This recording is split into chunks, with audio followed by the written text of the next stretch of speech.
오늘 우리가 읽은 시편 8편의 이 표제어는 다윗의 시 인도자를 따라 깃딧에 맞춘 노래라고 되어 있습니다. 이 깃딧의 뜻은 기쁜 노래가락이라는 뜻입니다. 이것을 보는 관점에는 두 가지가 있는데 첫 번째로는 악기입니다. 이 깃딧에 맞춘 노래라는 표제는 시편에서 3번 사용되었습니다. 우리가 오늘 읽은 8편 다윗의 시, 그리고 81편 아삽의 시, 84편 고라자손의 시에 사용되었습니다. 다윗은 늘 찬양하는 것을 즐겨 했습니다. 아삽 또한 다윗과 솔로몬 시대에 찬양을 맡았던 사람입니다. 그리고 고라 자손은 고라의 후손 가운데 모세에게 반역할 때 가담하지 않은 자손들로서 후에 성전 문지기로 찬양하는 자로 빵을 굽는 성전 요리사로 하나님을 섬기게 됩니다. 즉 하나님을 찬양하는 사람들이 사용한 도구라는 것을 알 수 있습니다. 그리고 또 다른 하나는 이 깃딧이라는 것을 느헤미야 13장 15절에 보면 술틀로 번역하였습니다. 포도주 틀이나 술틀을 사용할 때는 추수할 때입니다. 즉 기쁘고 즐거운 절기 때 사용했다는 것을 알 수 있습니다. 이런 것들을 좀 종합해 보면 이 깃딧을 사용하여 찬양한 시편 8편은 기쁘고 즐거운 마음으로 하나님을 찬양하는 시라는 뜻이 되겠습니다. 1절을 보겠습니다. 여호와 우리 주여. 다윗이 여호와를 우리 주여라고 부르고 있습니다. 우리라는 말은 나가 아닌 이스라엘 공동체를 말해주는 것입니다. 우리가 하늘에 계신 아버지, 우리 아버지라고 부르는 것과 같은 맥락입니다. 그리고 그 주라는 것은 하나님의 왕적인 측면으로 하나님의 위대하심과 능력을 나타내는 단어입니다. 이스라엘 공동체가 함께 주님께 나아가 찬양하는 모습을 그려내고 있는 것입니다. 주의 이름이 온 땅이 어찌 그리 아름다운지요. 이 주의 이름이 아름답다라고 말합니다. 이 아름답다라고 번역된 히브리어 아다르는 아름다운, 놀라운, 찬란한, 강력한이라는 의미를 가지고 있습니다. 신성한 왕권의 속성으로 영어 성경이 번역한 것처럼 majesty입니다. 그리고 뒤에 주의 영광이 하늘을 덮었나이다 말하고 있습니다. 히브리어에서 영광이라고 사용되는 단어가 여러 가지가 있는데 일반적으로 우리가 아는 그 글로리의 영광은 카보드라는 히브리어입니다. 그런데 여기서 사용된 영광은 히브리어로 호드입니다. 이 호드가 사용될 때에는 만물에 대한 하나님의 주권을 드러내는데 쓰입니다. 오히려 한글로 표현해 본다면 존귀로 번역되어야 원문에 가까운 단어라고 생각합니다. 왜냐하면 만물을 통치하시는 하나님의 주권에 대해 2절에서 말해주고 있기 때문에 하나님의 주권을 나타내는 존귀함이 하늘을 덮은 것입니다. 또한 3절부터 만물을 창조하신 하나님의 주권에 대해 말하고 있기 때문에 여기서는 호드라고 존귀라고 번역되는 것이 오히려 더 맞는 번역인 것 같습니다. 영어 성경으로 보아도 이 주의 영광을 글로리로 번역하지 않고 스플렌더로 번역했습니다. 1절의 의미를 이러한 관점에서 히브리적 원어로 의미를 생각해 본다면 여호와 우리 주님이시여 당신의 이름이 온 땅이 어찌 그리 귀하신지요 당신의 존귀함을 하늘 위에 두신 분이시여 정도가 되겠습니다. 하늘과 땅을 통치하시는 하나님의 이름을 부르며 찬양하고 있는 다윗과 공동체의 모습을 그려내고 있습니다. 2절 주의 대적으로 말미암아 어린아이들과 젖먹이들의 입으로 권능을 세우시며 말하고 있습니다. 대적은 인간의 힘을 자랑하고 교만하며 하나님의 존재를 부정하는 악인들입니다. 반면 어린아이들과 젖먹이들은 연약하지만 하나님의 이름을 부르는 겸손한 자를 상징합니다. 주님께서 이같이 겸손한 자들을 통해 하나님의 권능을 세우십니다. 이 말씀은 메시아 되신 예수님께서 나귀를 타고 예루살렘에 입성하실 때 마태복음 21장에서도 예수님께서 친히 하시는 말씀입니다.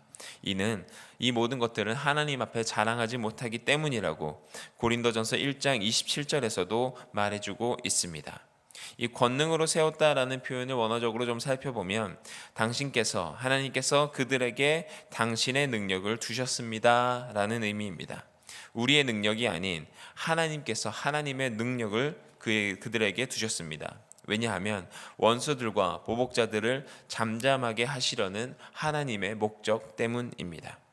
다윗이 사울왕의 미움을 받고 생명의 위협을 느끼며 광야와 빈들로 도망치는 삶을 살았습니다. 이스라엘 또한 존재 존립의 위협을 느끼면서도 하나님의 주권 때문에 섭리 때문에 하나님의 능력으로 살아남았음을 시편 8편을 통해 고백하고 있는 것입니다.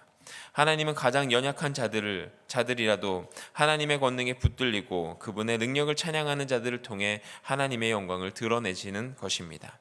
3절 주의 손가락으로 만드신 주의 하늘과 주께서 베풀어 두신 달과 별을 내가 보오니. 그 주의 손가락이라는 표현은 하나님이 친히 권능과 능력으로 창조하신 것을 말해줍니다. 능력의 손입니다. 무에서 유를 창조해냅니다. 이 손가락은 히브리어 에츠바가 사용되었는데 좀 상징적인 의미가 몇 가지 있습니다. 모세가 지팡이로 땅을 치자 그 땅에 있던 그 티끌들이 이가 바뀌었는데 이를 본 애굽의 술객들이 하나님의 손가락이라고 원어에는 표현했지만 우리가 가진 성경에는 권능으로 번역이 되어 있습니다. 히브리어 에츠바가 쓰여 있습니다. 또한 하나님께서 친히 돌판에 십계명을 기록하셨을 때 그 친히라고 번역된 히브리어 단어는 에츠바입니다. 손가락입니다. 하나님의 손가락이 돌판에 십계명을 기록하셨습니다. 즉 다윗은 주의 손가락으로 창조하셨다는 표현으로 하나님의 광대하심을 말해주고 있는 것입니다. 4절 사람이 무엇이길래 주께서 그를 생각하시며 인자가 무엇이길래 주께서 그를 돌보시나이까. 이렇게 되어 있습니다. 그 앞에 사람은 보통 히브리어 아담이 사용됩니다.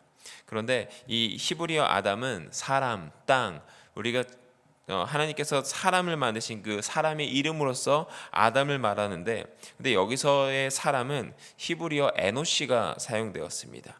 이 에노시의 뜻은 가장 연약한 존재, 죽을 수밖에 없는 유한한 존재라는 뜻입니다.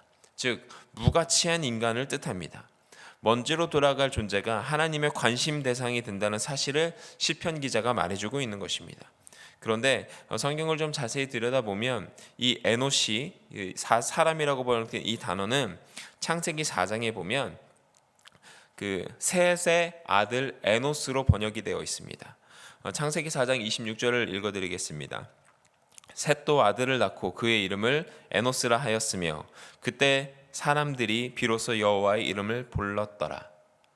이 보잘것없는 존재라는 의미를 가지고 있는 에노시가 태어났을 때부터 여호와의 이름을 부르기 시작했다 성경은 말하고 있습니다.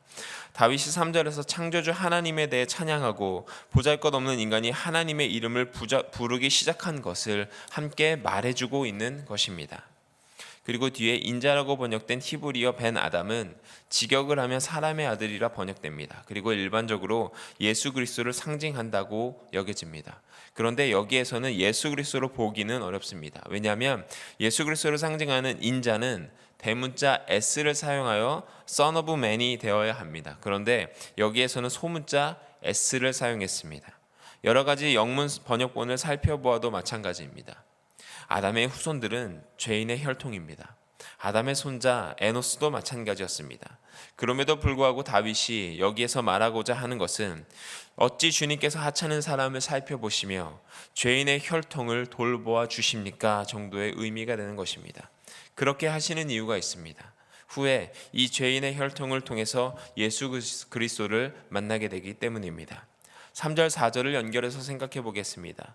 하나님의 위대하심을 나타내는 우주를 보며 하늘의 위대함에 대조되는 연약한 자신과 인생을 미쁘심으로 돌보아 주시는 하나님에 대한 감사와 감탄의 시인 것입니다. 5절 그를 하나님보다 조금 못하게 하시고 영화와 존귀로 관을 씌우셨나이다. 이 하나님으로 번역된 히브리어 엘로힘은 천사들이나 신들이라고 번역되기도 하지만 여기에서는 사람을 창조하신 하나님을 뜻하는 단어입니다. 그리고 영화와 존귀는 왕의 표식입니다. 영화와 존귀의 관을 씌우셨다는 것은 왕적 권위를 인간에게 위임하셨음을 말해줍니다. 아담의 타락으로 인해 인간의 존귀와 권세를 잃어버리는 연약함에도 불구하고 우리를 사랑하시는 하나님의 크신 사랑으로 말미암아 왕적 권위를 우리들에게 위임하셨습니다. 그 구체적인 것들이 6절에서 8절에 기록되어 있습니다. 주의 손으로 만드신 것을 다스리게 하시고 만물을 그의 발 아래 두셨으니 곧 모든 소와 양과 들짐승이며 공중의 새와 바다의 물고기와 바닷길에 다니는 것이니이다. 이 주의 손은 아까도 그 주의 손가락과 마찬가지로 하나님의 힘과 권능으로 세상이 창조되었음을 말해줍니다.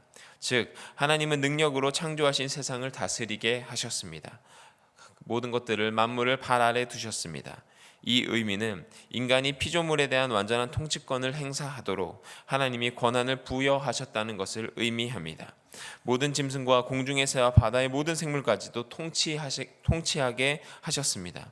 연약한 사람에게 이와 같은 통치권을 부여하신 하나님의 놀라운 은혜를 시편 기자가 찬양하고 있는 것입니다. 이제 마지막으로 시편 기자가 1절에 반복된 내용을 한 번 더 고백합니다. 여호와 우리 주여 주의 이름이 온 땅에 어찌 그리 아름다운지요. 이 시편 8편은 히브리서 2장에서 새롭게 해석됩니다. 히브리서 2장 6절에서 9절을 보면 시편 8편의 내용을 인용했습니다. 특별히 이 히브리서 2장 9절을 보면 우리가 영광과 존귀로 관쓰신 예수를 보니 하나님의 은혜로 말미암아 모든 사람을 위하여 죽음을 맛보려 하심이라 이렇게 고백하고 있습니다. 즉 죄인의 혈통에서 태어난 예수 그리스도를 통해 이 시편 8편의 말씀이 성취되고 있는 것입니다. 창세기 4장에 보면 아까도 말씀드렸지만 가인과 아벨 사건 후에 아담과 하와가 동침하여 아들을 낳습니다. 그 이름을 셋이라 하며 이는 하나님이 내게 주신 가인이 죽인 아벨 대신에 다른 씨를 주셨다 하며 이렇게 말합니다.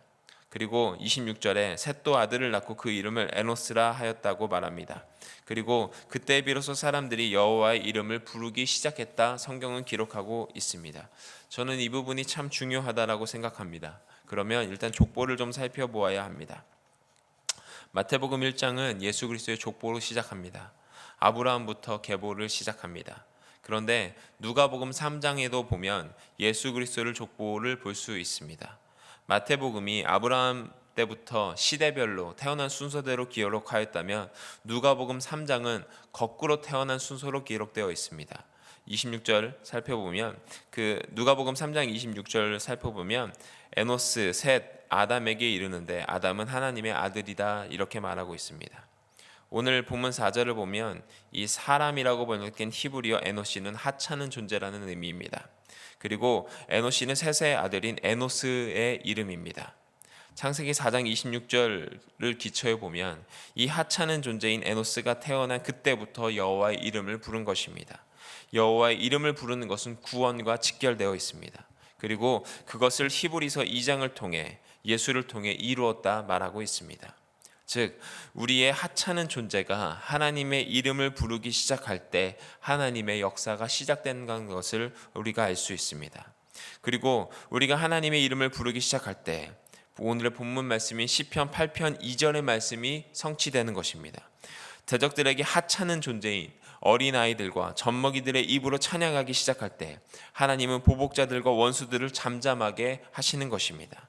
세상에서 하나님을 이름을 부르고 찬양하기 시작할 때 기적이 일어난다는 것을 이 시편 기자가 우리들에게 말해주고 있는 것입니다. 다윗처럼 여호와의 이름을 불러야 합니다. 하찮은 존재인 우리들의 입술을 통해 일하실 하나님을 바라보아야 합니다. 다윗이 양을 치며 밤하늘의 달과 별들을 보며 묵상하고 고백했던 이 시편 8편의 고백이 우리의 찬양의 시가 되기를 소원합니다. 지금 우리가 해야 할 일은 시편 기자의 고백처럼 그분의 영광을 찬양하는 것입니다. 여호와 우리 주여 주의 이름이 온 땅이 어찌 그리 아름다운지요. 이 고백이 우리의 고백이 되는 귀한 시간이 되시기를 예수님의 이름으로 축원드립니다. 기도드리시겠습니다. 여호와 우리 주여 주의 이름이 온 땅이 어찌 그리 아름다운지요. 하찮은 존재를 통해서 주님 찬양 받으셨고 대적자들과 보복자들의 잠잠하게 하시려는 주님의 의도를 시편 기자를 통해 보게 됩니다. 주님, 우리의 믿음이, 우리의 신앙이, 우리의 입술의 고백이 주님을 찬양하는 고백이 될 수 있도록 인도하여 주옵소서. 다윗의 고백이 우리들의 인생의 고백들이 될 수 있도록 주님 우리와 함께 하여 주옵소서. 예수 그리스도의 이름으로 기도드립니다. 아멘.